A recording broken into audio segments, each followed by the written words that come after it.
जगदीप धनखड़ के इस्तीफे को लेकर किसी ने अंदाजा नहीं लगाया था। जगदीप धनखड़ राज्यसभा में आए, कार्रवाई में उन्होंने हिस्सा लिया, लेकिन शाम को अचानक इस्तीफा दे दिया।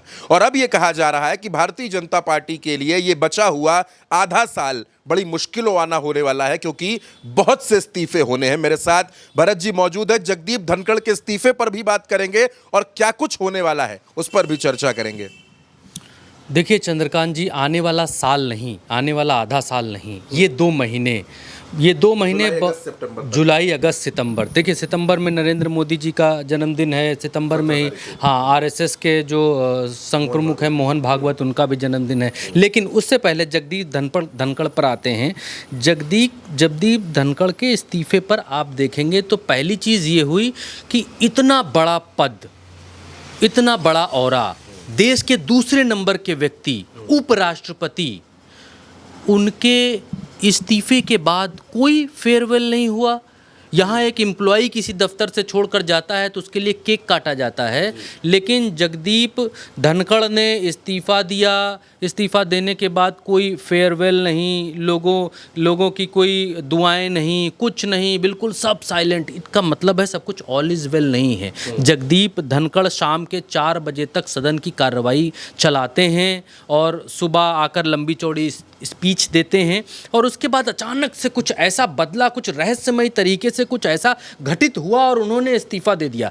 कोई भारतीय जनता पार्टी का नेता इस बारे में कुछ बोलने के लिए तैयार नहीं है। होते करते नरेंद्र मोदी जी का बड़ी मुश्किल से एक ट्वीट आता है जिसमें भविष्य की शुभकामनाएं और उत्तम स्वास्थ्य लाभ के बारे में कहा जाता है, और इससे ज़्यादा कुछ नहीं। इसका मतलब सब कुछ ऑल इज़ वेल नहीं है। इस्तीफे के बाद धनखड़ साहब ने भी कुछ नहीं कहा। इवन वो विपक्ष जो अब तक जगदीप धनखड़ के खिलाफ रहता था, ये तक की कहता था कि जगदीप धनखड़ को हटा दिया जाए, वो विपक्ष धनखड़ के साथ है।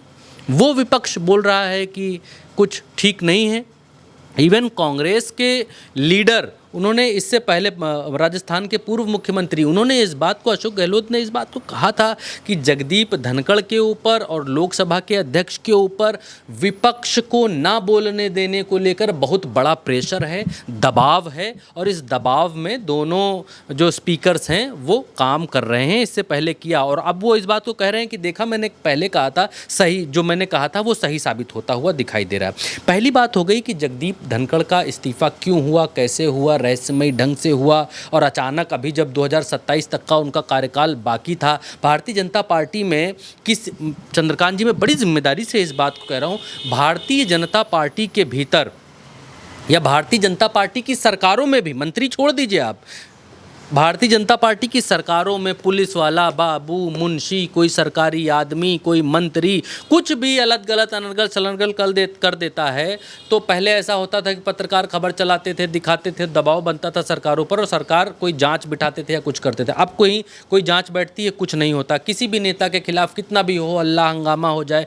इवन बस रेप करता हुआ उसका वीडियो ना आ जाए, बशर्ते सिर्फ इतना ही है, कोई किसी को नहीं हटाता, सब राम राज्य है, सब चल रहा है। लेकिन इस देश के नंबर 2 के व्यक्ति, उपराष्ट्रपति, इस्तीफा दे देते हैं अचानक। ये बात किसी के गले से नीचे नहीं उतर रही है। दोपहर बाद ऐसा क्या हुआ कि जगदीप धनखड़ ने इस्तीफा दे दिया? ऐसा क्या है कि नरेंद्र मोदी जी बीच सत्र में ही, जब सत्र चल रहा है, जब पहले से मालूम है, पहले से ही सारी चीज़ें हैं, तो विदेश का जो दौरा है 2-3 दिन का, वो दौरा प्लान कर लेते हैं। यानी इसका मतलब सब कुछ ठीक नहीं है। ये शुरुआत है इस्तीफे की।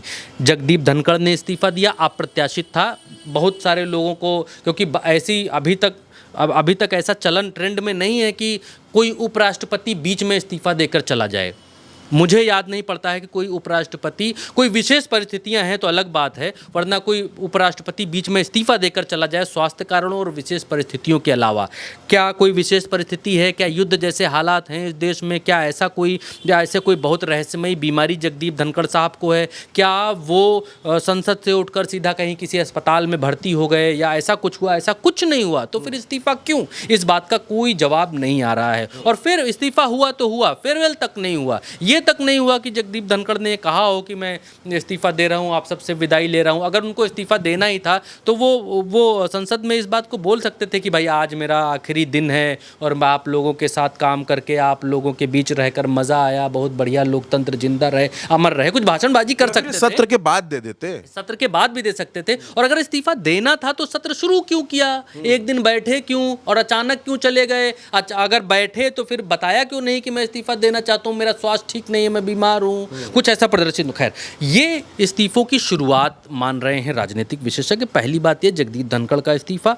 दूसरा इस्तीफा गिरेगा आरएसएस प्रमुख मोहन भागवत का सितंबर में। ये बहुत ज़्यादा इस बात की उम्मीदें हैं और खुद मोहन भागवत ने ये बात कही है कि 75 का होने के बाद दूसरों को आने का मौका देना चाहिए। तो सितंबर में 75 के हो रहे हैं मोहन भागवत, नरेंद्र मोदी भी इसी सितंबर में 75 के हो रहे हैं। तो जब मोहन भागवत इस्तीफा 75 के होते हुए दे देंगे इस बात का हवाला देकर कि मैं उम्र हो गई है और वो उम्र का हवाला भी दे रहे हैं, तो फिर नरेंद्र मोदी के ऊपर, देश के प्रधानमंत्री के ऊपर नैतिक दबाव बढ़ेगा इस्तीफा देने का। नैतिक दबाव बेशक बढ़ेगा, इसमें कोई दो राय नहीं। और जैसे ही आरएसएस प्रमुख का इस्तीफा वो देंगे वैसे ही वो विपक्ष के हाथ में एक हथियार बड़ा पकड़ा देंगे और उस हथियार का इस्तेमाल विपक्ष जरूर करेगा। और अभी तक ये था कि प्रधानमंत्री के बारे में कहा जाता भाई उनकी माँ थी और देखिए परिवार के लिए वो कुछ नहीं करते, माँ का घर भी वैसा ही था, खुद के लिए भी कुछ नहीं करते, उनको जीवन में कुछ चाहत नहीं है, वो देश के लिए करना चाहते हैं। लेकिन जैसे ही आरएसएस प्रमुख मोहन भागवत इस्तीफा देंगे वैसे ही मोदी के ऊपर ये नैतिक प्रेशर बढ़ेगा कि वो इस्तीफा दें 75 साल पूरे होते ही। और अगर वो ऐसा नहीं करते हैं तो विपक्ष के हाथ बहुत बड़ा हथियार लगेगा और विपक्ष ये साबित करने की कोशिश करेगा कि नरेंद्र मोदी सत्ता के लोभी हैं, सत्ता के लालची हैं, वो हर हाल में गद्दी से चिपके रहना चाहते हैं। देखिए इस्तीफा नहीं दे रहे हैं, किस उम्र तक ये गद्दी पर बैठे रहेंगे, इस तरीके की जो चीज़ें हैं वो विपक्ष लाएगा। दूसरा।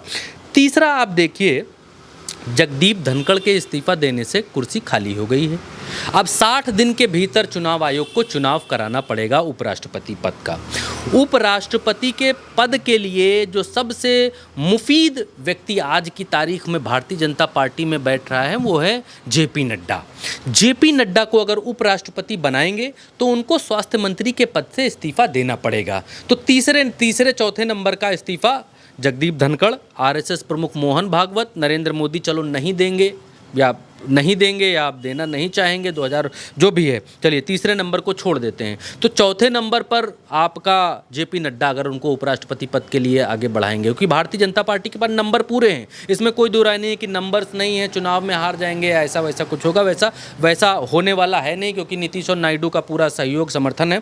तो अगर मान लीजिए जेपी नड्डा को उपराष्ट्रपति के उस पर लेकर जाते हैं तो फिर उनको एक इस्तीफा, यहाँ पर भी आपको एक इस्तीफे का सामना करना पड़ेगा। दूसरा ये कि अभी जो कार्यकारी अध्यक्ष हैं भारतीय जनता पार्टी के वो जेपी नड्डा ही हैं, तो राष्ट्रीय अध्यक्ष का पद कार्यकारी वाला भी खाली हो जाएगा, वैसे तो फुल टाइम है नहीं, कार्यकारी भी खाली होगा। तो ये कहा जा रहा है केशव प्रसाद मौर्य इन दिनों दिल्ली के चक्कर बहुत लगा रहे हैं और केशव प्रसाद मौर्य भारतीय जनता पार्टी के नए राष्ट्रीय अध्यक्ष हो सकते हैं। तो 5वां इस्तीफा केशव प्रसाद मौर्य का हो सकता है। केशव प्रसाद मौर्य उत्तर प्रदेश में इस समय डिप्टी सीएम है, उनको डिप्टी सीएम के पद से इस्तीफा देना पड़ सकता है। भारतीय जनता पार्टी में एक व्यक्ति एक पद की जो का थ्योरी है, जो नियम है वो चलता है। अब ये 5 इस्तीफे उंगली पर हैं, ये 5 इस्तीफे, इसमें से एक नरेंद्र मोदी भाई लोग कहते हैं नहीं देंगे या लेकिन नैतिक दबाव आरएसएस बनाकर जाएगा, संघ प्रमुख ये दबाव बनाकर जाएंगे। तो ये 5 इस्तीफे तो अभी से दिखाई पड़ रहे हैं। और अगर ये मान लीजिए कि नड्डा को नहीं बनाते हैं तो भी नड्डा जब राष्ट्रीय अध्यक्ष के पद से हटेंगे, हटना तो पड़ेगा ही आज नहीं तो कल, क्योंकि कार्यकारी हैं और भारतीय जनता पार्टी को फुल टाइम अध्यक्ष चाहिए होगा, तो भी जेपी नड्डा को अध्यक्ष पद से अलग होना पड़ेगा। दूसरी थ्योरी चंद्रकांत जी एक चीज़ और चल रही है, क्योंकि जब हम राजनीतिक विश्लेषण करते हैं तो पूरा और डीप विश्लेषण करना चाहिए, दर्शकों को पूरे सच से रूबरू कराना चाहिए, क्योंकि विश्लेषण ये नहीं है कि भाई 100% सच ही है, विश्लेषण होता है। दूसरा ये कि भारतीय जनता पार्टी ने, क्योंकि अब फिर से तार वहीं जुड़ते हैं कि जेपी धनखड़ ने अचानक से इस्तीफा क्यों दिया, तो इसका जो जवाब है वो कई सारे लोग ये मान रहे हैं कि धनखड़ का इस्तीफा अचानक लिया गया, पर्दे के पीछे कोई बड़ा खेल हुआ और धनखड़ की जगह पर भारतीय जनता पार्टी अब कोई पिछड़ा चेहरा लाना चाहती है, वो बिहार से हो सकता है, बंगाल से हो सकता है, क्योंकि इन दोनों राज्यों में चुनाव होने वाले हैं। और बिहार से कोई पिछड़ा व्यक्ति लाकर या फिर उस जाति से कोई व्यक्ति लेकर आना चाहती है भारतीय जनता पार्टी, जिस जाति का वोट भारतीय जनता पार्टी के वोट को प्लस करता है। अब इसमें यह है कि किसी पिछड़े को लाकर बिहार से बिठाया जा सकता है जिसका राजनीतिक लाभ भी मिल सके।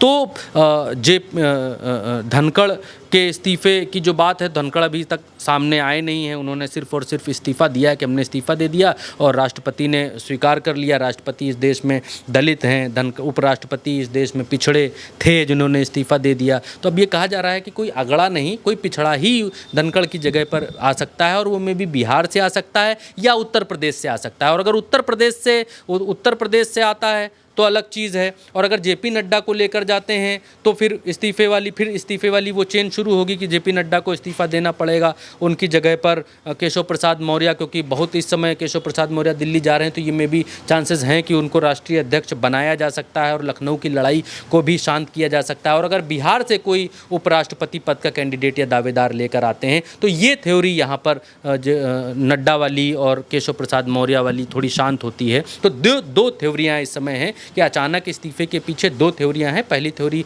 बिहार को भुनाना, और दूसरी थ्योरी उत्तर प्रदेश में जो लड़ाई चल रही है, यहाँ से केशव प्रसाद मौर्य को वहाँ तक लेकर जाना। अगर केशव मौर्य को वहाँ तक लेकर जाएंगे तो कई सारे इस्तीफे भारतीय जनता पार्टी में आगे आने वाले समय में होने वाले हैं। तो ये इस्तीफों का दौर शुरू होने वाला है। जैसा कि भरत जी के साथ आपने पूरी बातचीत सुनी, इस्तीफों का दौर शुरू हो सकता है। शुरुआत धनखड़ के इस्तीफे से हुई है, लेकिन अभी ये फहरिस्त लंबी हो सकती है। और अगर मोहन भागवत के बयान पर आप गौर करें तो सितंबर का महीना कुछ ज़्यादा बड़ा नज़र आएगा, उसमें भी आपको कुछ इस्तीफे नज़र आएंगे। फिलहाल इस चर्चा में मेरे और भरत जी के साथ इतना ही। आप उल्टा चश्मा यूसी के साथ बने रहिए, चैनल को सब्सक्राइब कीजिए। नमस्कार।